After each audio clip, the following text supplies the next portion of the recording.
बिस्मिल्लाहिर्रहमानिर्रहीम। अस्सलामुअलैकुम। कैसे हैं आप सब? आज मैं आपको शो कर रही हूँ अपने किचन का कंप्लीट लुक कि किस तरह से जो है मेरा ओपन किचन दिखाई देता है।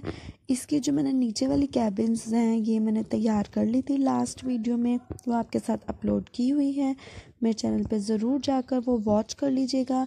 और आज की इस वीडियो में मैं अपने ऊपर वाले कैबिन्स को क्लीन करूँगी। किस तरह से ये बहुत ज़्यादा मैसी हो रहा है, तो ये जो है लुक इसका अच्छा नहीं आ रहा, साफ़ नहीं लग रहा है ये मुझे। बहुत ज़्यादा जो बर्तन एक्स्ट्रा हैं उनका क्या करेंगे, और बहुत ही ज़्यादा जो डर्ट पोल्यूशन मिट्टी वगैरह आती है बाहर से, क्योंकि ओपन किचन है तो ये कबर्ड्स के अंदर तक भी बैठ जाती है। पहले हमने क्या करना है कि तमाम बर्तन जो हैं वो सारे निकाल लेने हैं। अच्छे से तमाम चीज़ों को हम साफ़ करेंगे। वीडियो में ही आपको एक क्लीनर का भी बताऊंगी कि किस क्लीनर को मैं बनाकर जो है अच्छे से तमाम चीज़ों को चमका लेती हूँ। इस तरह से मैंने एक शीट नीचे बिछाई हुई थी, लेकिन ये बहुत ज़्यादा ख़राब हो गई थी, तो इसको भी हम चेंज करेंगे। पहले तमाम चीज़ों को हम बाहर निकाल लेते हैं। ये वाली जो शीट है ये फैंसी है, तो ये बिल्कुल ठीक थी, इसलिए इसको हम वेस्ट नहीं करेंगे। अच्छा देखिए कितनी ज़्यादा डर्ट है। पहले एक साफ़ कपड़े की मदद से इसकी मिट्टी हम साफ़ कर लेंगे। उसके बाद क्या करेंगे कि एक गीला कपड़ा लेंगे, अच्छे से उसको जो है हम साफ़ कर लेंगे। अच्छा यहाँ पे अगर कुछ चिपका हुआ है, जमा हुआ है, तो आपको जो है डिश वॉशर या फिर आपको लिक्विड सोप का यूज़ कर लेना चाहिए। लेकिन यहाँ पे सिर्फ मिट्टी थी, तो इसके लिए मैंने गीले कपड़े से इसको साफ़ कर लिया है और ये अच्छे से साफ़ हो गई है। तमाम ड्रॉर्स को मैं अच्छे से क्लीन करके रख लूँगी। अब यहाँ पे जो है मैं बना रही हूँ एक क्लीनर। सबसे पहले मैंने क्या लिया है, बेकिंग सोडा लिया है, उसमें मैंने डाला है नमक। अच्छा इस वीडियो में आपको दो क्लीनर नज़र आएंगे। ये वाला क्लीनर जो है ये मैं अप्लाई करूँगी अपने कबर्ड्स के ऊपर, उनके हैंडल्स के ऊपर। पहले हमने क्या करना है, अच्छे से इसको हमने मिक्स कर लेना है ताकि जो तमाम चीज़ें हैं हमारी वो यकजान हो जाएं। इसमें मैंने डाला है बेकिंग सोडा, नमक और सिरका। इसके अलावा पानी वगैरह कुछ भी शामिल नहीं करना, और इस तरीके से ब्रश की मदद से मैं इसको अप्लाई कर दूंगी और तकरीबन 10 मिनट के लिए हम इसको छोड़ देंगे। इसी तरह अप्लाई कर लें। बहुत ही ज़्यादा इफ़ेक्टिव क्लीनर है और बहुत ही खूबसूरती से ये आपको आसानी से जो है आपकी ड्रॉर्स को क्लीन कर देगा।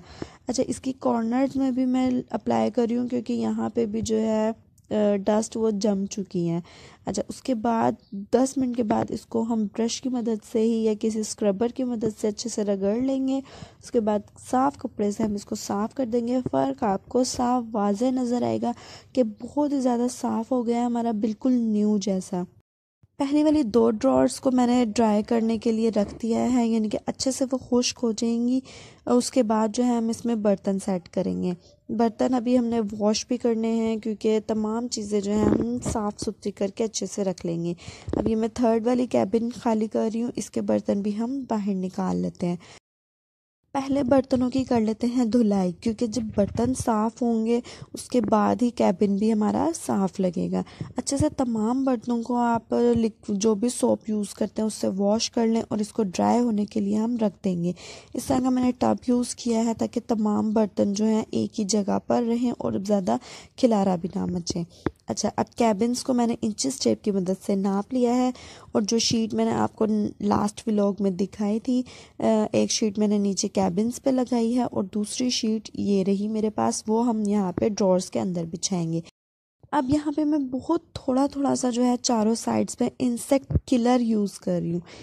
आप भी सेफली जो है अपने ड्रॉर्स में इसको डाल सकते हैं, क्योंकि मेरा ओपन किचन है तो मुझे डर रहता है कि कोई भी बर्तनों में कीड़ियाँ वगैरह, चूंटियाँ या इस तरह की और भी कोई जो है चीज़ें वो दराजों के अंदर ना आ जाएं। अच्छा आपने क्या करना है कि जो शीट के नीचे मैंने आपने देखा होगा कि पाउडर डाला है, शीट के ऊपर नहीं डाला। और दूसरी बात ये कि जब भी हम कोई बर्तन वगैरह यूज़ करते हैं तो हम उसको अच्छे से वॉश करने के बाद ही यूज़ करते हैं, तो इसलिए इसमें डरने की ये भी बात नहीं है कि जो है हमारे पाउडर जो है हमारे बर्तनों पर लग जाएगा और वो हार्मफुल हो जाएंगे। अच्छा जो बर्तन मेरे एक्स्ट्रा थे ड्रॉर में जो मैं यूज़ नहीं करती थी, यानी कि दावतों वगैरह में सिर्फ यूज़ होते थे, उनको मैंने एक कार्टन में पैक करके रख दिया अपने स्टोरेज में, जहाँ पे मैं चीज़ें स्टोर करती हूँ। उससे ये होगा कि हमारा जो मैसी कैबिन्स हो रहे थे वो भी हमारे क्लीन नज़र आएंगे, और सिर्फ हैंडी चीज़ें जो हमें फटाफट चाहिए वो मैं यहाँ पे सिर्फ सेट करूँगी। बाकी जो दावत वगैरह की चीज़ें हैं वो मैं कार्टन में पैक करके रख दूँगी। अब देखें हमारी माशाल्लाह से ड्रॉर कितनी ज़्यादा क्लीन लग रही है, शीट भी न्यू बिछ गई है और बहुत ही सफाई लग रही है। अब क्या किया है कि क्योंकि यहाँ पे मेरे पास स्विच बोर्ड है, तो मैंने अपनी जो इलेक्ट्रॉनिक चीज़ें हैं वो बिल्कुल नीचे की तरफ रखी हैं, ताकि बहुत ही ज़्यादा हैंडी रहे और बहुत ही ईजी मैं निकाल सकूँ। माशाल्लाह से दोनों ड्रॉर्स मैंने अपनी सेट कर ली थी। बहुत ही जो यूज़ वाले बर्तन थे वही मैंने यहाँ रखे हैं। सामने की तरफ जो है मैंने शीशे के बर्तन रखे हैं, और जो लास्ट वाला कैबिन था उसमें हम यूज़ करेंगे जो रेगुलर डेली बेसिस की चीज़ें होती हैं, प्लास्टिक के बॉक्सेस वगैरह और प्लास्टिक की दूसरी चीज़ें। अच्छा, ये तमाम चीज़ें जो हैं मैं बाय करके लाई थी, और इसका रिव्यू ये है कि बहुत ही ज़्यादा खूबसूरत है और बहुत ही ज़्यादा अच्छे प्लास्टिक की बनी हुई हैं, और सिर्फ 100 रुपीज़ की हैं। एक बास्केट, एक बॉक्स जो है 100 रुपीज़ का है, अच्छे प्लास्टिक का है। अच्छा, यहाँ पे भी मैं अब मसालों वाले कैबिन की तरफ आ जाती हूँ। ये नीचे मैंने एक शीट बिछाई हुई थी, ये बहुत ज़्यादा ऑयली हो जाती है क्योंकि इसके बिल्कुल नीचे जो है मेरा चूल्हा है, तो उससे ऑयल वगैरह जो निकलता है, जो हीट आती है, उसकी वजह से ये यहाँ पे जम गई थी ऑयल की वजह से। अब यहाँ पे भी हम तमाम मसालों को खाली कर लेते हैं बॉक्स को, और इसकी भी हम अच्छे से सफाई कर लेते हैं पहले। ये वाली ड्रॉर को भी मैं अच्छे से साफ़ कर लूँगी। उससे पहले आ जाते हैं हम अपने मसालों की तरफ कि किस तरीके से मैं इनको कैरी करूँगी, कहाँ कहाँ चीज़ें रखूँगी। ग्रॉसरी की शॉपिंग मैं कर चुकी हूँ, लेकिन इसकी वीडियो मैं अभी अपलोड नहीं की है कि मैं तमाम चीज़ें अपनी कहाँ रखती हूँ, किस तरीके से जो है मैं इनको कैरी करती हूँ। अच्छा जी, यहाँ पे सिर्फ मैं आपको स्पाइसेस दिखा रही हूँ क्योंकि स्पाइसेस वाला बॉक्स मैं रेडी कर रही हूँ, तो इसको भी हम अच्छे से फिक्स कर लेते हैं कि हमने कहाँ कहाँ इन चीज़ों को रख लेना है। अच्छा, ये वाले बड़े बॉक्सेस जो हैं इसमें मैं शामिल कर रही हूँ और खुली जो मैक्रोनी मिलती है, पास्ता वगैरह, ये मैं खुली लेती हूँ क्योंकि बहुत ज़्यादा यूज़ की जाती है। और अच्छे से जो मैंने मैक्रोनी, लॉडेड मैक्रोनी बनाई थी, मेरी वीडियोस पे अपलोडेड है यूट्यूब चैनल पे मेरे, वो भी आप देख लीजिएगा कि उसके ऑर्डर्स थे, तो उसके लिए भी मैंने खुली मैक्रोनी का ही यूज़ किया था, और ये मेरे पास हमेशा रखी रहती है। अच्छा जी, ये जो टोकरी है, बास्केट है, इस पर मैं अपने छोटे छोटे मसालों की डब्बियाँ सेट कर लूँगी ताकि ये बहुत ज़्यादा मैसी ना हो। ड्रॉर में मुझे जो भी ढूंढना हो मैं सिर्फ इस टोकरी को बाहर निकालूँ और जो मसाला मुझे चाहिए वो मैं रख लूँ। ये चीनी का बहुत ही छोटा सा मेरे पास जार है। ये आपने देखा होगा कि मसालों की मैंने बहुत ही छोटी छोटी अलग अलग डब्बियाँ रखी हुई हैं क्योंकि ये मुझे बहुत ज़्यादा पसंद है। और जो भी चीज़ हमारे घर में होती हैं डब्बियाँ छोटी छोटी, वो मैं वेस्ट नहीं करती। बच्चों के खिलौनों की हो या फिर किसी और भी चीज़ की, वो मैं रख लेती हूँ, और उसमें मैं थोड़े थोड़े मसाले जो भी मुझे चाहिए होते हैं वो रख लेती हूँ। इस तरीके से जो हमारी पेनिट्री वाला एरिया है इसको मैं इस तरीके से रख लूँगी। यहाँ पर भी मैं एक बास्केट रख सकती हूँ, अगर मैं चाहूँगी तो इसको भी सेट कर लेंगे बास्केट से किसी, लेकिन अभी फ़िलहाल के तौर पे मैं इसी तरीके से रख रही हूँ। और एक बास्केट ये है, इसमें मैं दूसरी एसेसरीज़ रख रही हूँ जैसे कि मयरिंग स्पून्स और कप्स, इस तरीके से। अब जो है यहाँ पे अब हम ऊपर की ड्रॉर्स भी रेडी कर चुके हैं। अब नीचे की तरफ आ जाते हैं अपनी शेल्फ पे कि इसको अब हमने क्लीन करना है। यहाँ पे ये स्टैंड है, इसमें मैं प्याज और आलू रखती हूँ क्योंकि जो ये प्याज और आलू हैं बहुत जल्दी ख़राब होने लगते हैं, इसलिए मैं इसको ओपन में ही रखती हूँ ताकि इसको हवा लगती रहे। इस तरीके से बहुत ही ज़्यादा डर्ट हो गई थी, गंदा हो गया था, और इस नलके की टैप की हालत देख लें, इसको भी हमने चमकाना है। तो इसका क्लीनर आ गया है यहाँ पे। इसके क्लीनर में मैंने क्या डाला है, बेकिंग सोडा। बेकिंग सोडा बहुत ज़्यादा फ़ायदेमंद है, आप हर चीज़ में सफाई के लिए इसको यूज़ कर सकते हैं। और यहाँ पे मैंने डाला है सर्फ, और उसके साथ डाला है सिरका। अब हमने क्या करना है, अच्छे से इसको हमने मिक्स कर लेना है ताकि तमाम चीज़ें एक यकजान हो जाएं।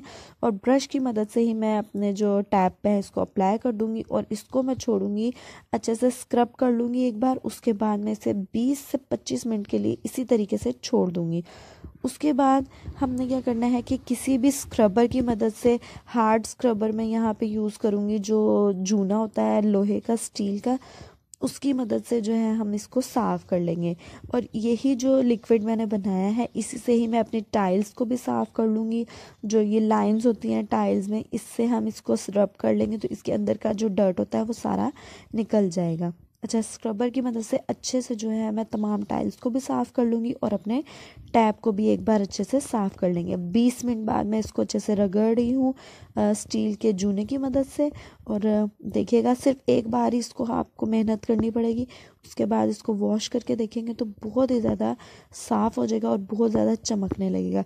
घर की 3 चीज़ों से हमने बहुत ही ज़्यादा खूबसूरती के साथ तमाम चीज़ों को अपने साफ़ कर लिया है। बिल्कुल भी हमें कोई बाज़ार का प्रोडक्ट लेने की ज़रूरत नहीं पड़ी। ये मेरे किचन का फाइनल लुक है। वीडियो अच्छी लगी हो तो चैनल को सब्सक्राइब